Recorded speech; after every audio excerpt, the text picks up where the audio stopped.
آپ Imran P D M کہتی تھی کہ جی ہم تو مہنگائی کم کریں گے، عوام کو ریلیف دیں گے، عمران خان نے تو ساری حدیں پار کر دی تھی، لیکن ریلیف جو ہے وہ عوام ابھی بھی اس کے متلاشی ہیں، ابھی بھی منتظر ہیں۔ ابھی تو ریلیف نہیں آ سکتا جی، کوئی چانس نہیں ہے ریلیف کا، at least in the short term. مشکلات ہیں اور وہ مشکلات ہمیں کسی نہ کسی طرح سے، دیکھیں آئی ایم ایف اگر آپ نہیں کرتے تو پاکستان بالکل کلیئرلی ڈیفالٹ پہ چلا جائے گا، تو Pakistan has to accept I M F کنڈیشنالٹی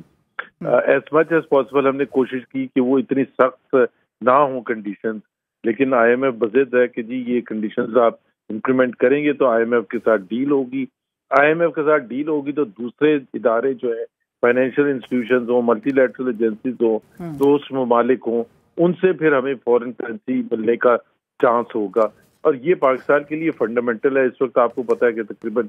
$2.9 billion کے ریزروز ہیں، جو کہ بہت ہی کم سطح پر ہے۔